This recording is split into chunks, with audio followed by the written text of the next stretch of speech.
नमस्कार। मैं Shiv Shankar Meena, assistant professor geography, government girls college Sikandra Dausa. BA part first year के geography के स्टूडेंटों के लिए पेपर फर्स्ट का हमारा टॉपिक जियोमॉर्फोलॉजी चल रहा है, ई कंटेंट का। और उसमें हम स्टडी कर रहे थे स्थलाकृतियों की या टोपोग्राफी की, जिसमें हमने कारस्ट स्थलाकृतियाँ, हिमनद स्थलाकृतियाँ इनको पढ़ लिया था। अब नेक्स्ट आते हैं हम वायु की स्थलाकृतियाँ या शुष्क प्रदेशों की स्थलाकृतियाँ या रेगिस्तानी स्थलाकृतियाँ।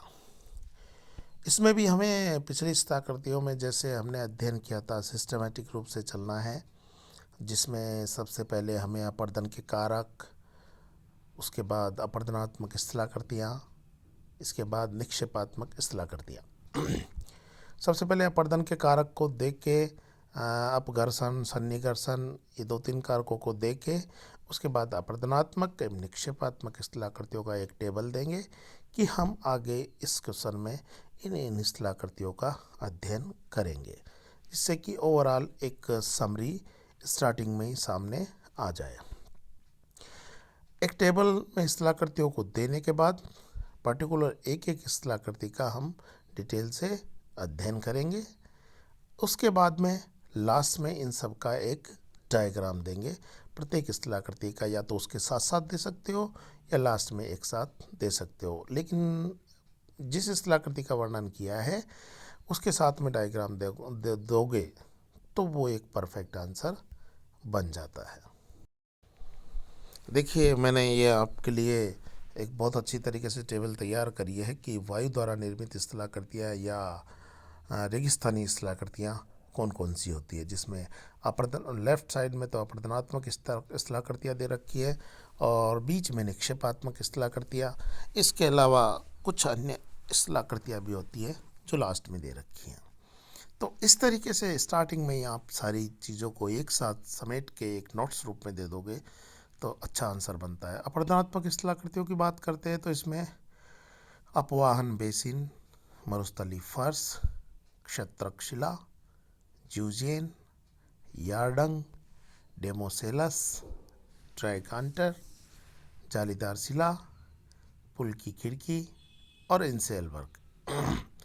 निक्षेपात्मक स्थलाकृतियों की बात करते हैं तो इसमें उर्मी चिन्ह, बालू का स्तूप, जिसमें कई प्रकार हैं बालू का स्तूपों के, अनुदैर्घ्य बालू का स्तूप, अनुप्रस्थ बालू का स्तूप, परखान, परावैलिक, तारा सदृश, शीव और एक स्थलाकृति है लास्ट इसकी लोयस। और अन्य स्थलाकृतियों में उत्खात भूमि, पेडिमेंट, बोल्सन, बजाडा और प्लाया। कितना शानदार वाला आंसर बन जाएगा। इसके बाद में आप डायग्राम दे दीजिए सबके और एक एक दो लाइन लिखते हुए इनका वर्णन कर दीजिए, जैसे कि नेक्स्ट स्लाइड में देखिए। शुष्क व अर्धशुष्क मरुस्थलीय भागों में पवन ही अपर्दन का सबसे शक्तिशाली साधन होता है। पवन यांत्रिक प्रक्रिया द्वारा विभिन्न प्रकार की स्थलाकृतियों का निर्माण करता है। मरुस्थलीय क्षेत्रों में पवन द्वारा अपवहन की क्रिया से छोटे छोटे गर्तों का निर्माण हो जाता है, जो क्रमशः आकार में बड़े होते हैं। इन्हें वात गर्त कहते हैं। ज्यूजेन का निर्माण उन क्षेत्रों में होता है जहां मुलायम व कठोर चट्टानें क्षैतिज अवस्था में होती हैं और पवन द्वारा मुलायम चट्टानों का अपर्दन कर दिया जाता है, जबकि कठोर चट्टानी भाग सतह पर दिखाई पड़ते हैं। इन्हें ही ज्यूजेन कहते हैं। देखिए, किसी एरिया में हार्ड रॉक है और सॉफ्ट रॉक है। सीधी सी बात है कि अपर्दन की क्रिया के द्वारा सॉफ्ट रॉक का तो अपर्दन हो जाता है, जबकि हार्ड रॉक का अपर्दन नहीं होता या बहुत कम होता है तुलनात्मक रूप से। और जब ये हार्ड रॉक और सॉफ्ट रॉक एक क्षैतिज अवस्था में मिलते हैं तो हार्ड रॉक कट तो बची रहती है, जबकि सॉफ्ट रॉक कट जाती है, तो इस प्रकार की जो संरचना बनती है वो ज्यूजेन कहलाती है। किसी क्षेत्र में कठोर और मुलायम चट्टानों की अवस्थिति एक साथ हो तथा पवन की दिशा निश्चित नहीं हो तो चट्टान का निचला भाग चारों तरफ से अपर्दित हो जाता है, जिससे मशरूम रॉक का निर्माण होता है, और मशरूम रॉक को ही सहारा में गारा कहते हैं। अब जब इस पहले हमने जूजियन में देखा कि क्षैतिज हार्ड और सॉफ्ट रॉक क्षैतिज पर थी, लेकिन जब हार्ड और सॉफ्ट रॉक ऐसी स्थिति में हो और पवन की दिशा एक निश्चित हो नहीं हो और चारों तरफ से अपर्दन करता है, तो उसका क्या होता है कि पवन के साथ जो कंकड़ पत्थर या मोटे जो भी पार्ट है वो धरातल के सतह के पास ही चलते हैं, तो नीचे की सतह का उस चट्टान में अपर्दन हो जाता है, जबकि ऊपर की सतह का कम अपर्दन होता है। तो मशरूम का शेप बन जाता है उस चट्टान का, और उसे कहते हैं मशरूम रॉक, जिसे कि सहारा में गारा भी कहते हैं। अब अगला मैं आपको इसी में से समझाता हूँ। देखिए, अपवाहन बेसिन जैसे कोई धरातलीय क्षेत्र है जिसमें बालू है या शुष्क क्षेत्र है, उसमें धीरे धीरे पवन आई और पवन से मिट्टियाँ उड़ के चले गई, तो छोटे छोटे से गड्ढे से बन जाते हैं जिन्हें कहते हैं अपवाहन बेसिन। जूजेन की बात करी हमने कि क्षैतिज चट्टानें मिलती है, और यार्डंग की बात करें तो जब सॉफ्ट और हार्ड रॉक लंबवत मिलती हैं और उनसे जो सॉफ्ट रॉक का अपर्दन होने के बाद में जो स्थलाकृति बनती है वो यार्डंग कहलाती है। ड्राई कैंटर में क्या होता है कि कोई चट्टान थी, ठीक है, उसका नीचे से ज़्यादा अपर्दन हो गया, ऊपर से कम अपर्दन हुआ, जैसा कि हमने देखा था कि मशरूम रॉक बनती है। तो जब इसकी संरचना ऐसी हो जाए कि इसके 4-5 कॉर्नर बन जाए और एक ही कॉर्नर सतह पर टिका हुआ हो, बाकी कॉर्नर ऊपर हो, तो उसे ड्राई कैंटर कहते हैं।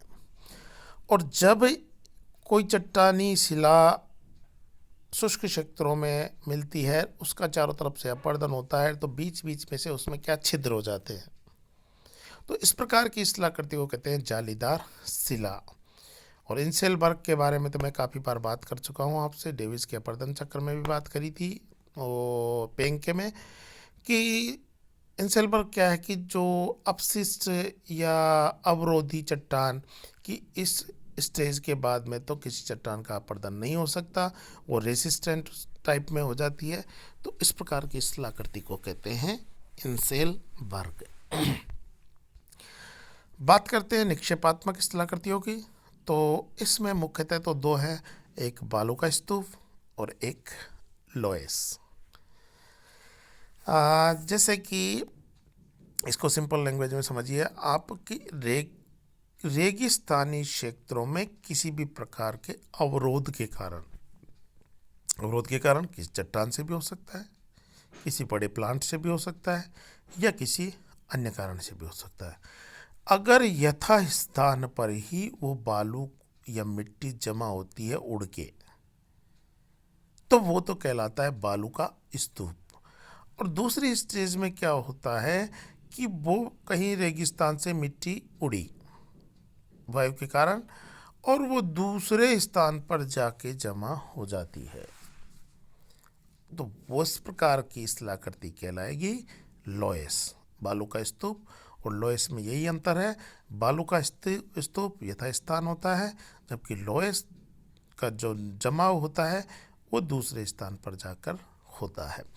अब इस बालू का स्तूप में मैं आपको पूरी पीडीएफ सेंड कर दूंगा, उसमें पूरी डिटेल दी होगी और सभी शिलाकृतियों के इमेज भी होंगे। अनुदैर्ध्य अनुप्रस्थ कई प्रकार के होते हैं, लेकिन इसमें सबसे इम्पोर्टेंट होता है बरखान प्रकार का बालू का स्तूप। इसकी जो संरचना होती है वो अर्धचंद्राकार होती है, साइड में दोनों सींग से निकले हुए होते हैं, और इसकी अर्धचंद्राकार शिलाकृति के कारण ही ये बड़ा फेमस है और सबसे इम्पोर्टेंट है। बात करते हैं कि रेगिस्तानी क्षेत्र में अगर कोई पानी का छोटा मोटा सोर्स है, तो उस झील प्रदेश में मिट्टी का भी जमाव होगा, उसके आसपास की जो शिलाकृतियाँ हैं वो अन्य मरुस्थलीय शिलाकृतियों से अलग होंगी, तो वो शिलाकृतियाँ कहलाएंगी पेडिमेंट, बोल्सन, बजाडा और प्लाया। इसका भी मैं आपको पीडीएफ सेंड कर दूंगा। देखिए ये एक बालू का स्तूप का डायग्राम है। अब ये थ्री डायमेंशनल डायग्राम है, हो सकता है आपके समझ में नहीं आए, लेकिन एक थोड़ी सी रीजनिंग लगा के देखिएगा कि ये अर्धचंद्राकार स्थिति में है। जैसे कि ये बीच में लाइन सी खींच रही है, तो ये क्या हो गया, एक बरखान या बालू का स्तूप। इसके अलावा मैं इसका आपको असाइनमेंट भी दूंगा। सबसे पहले स्टडी करना इस वीडियो की, उसके बाद मैं जो पीडीएफ भेजूँ और डायग्राम भेजूँ उसको पढ़ना, उसके बाद क्वेश्चन और आंसर को, और फिर भी दिक्कत हो आप तो मेरे से कभी भी पूछ सकते हो।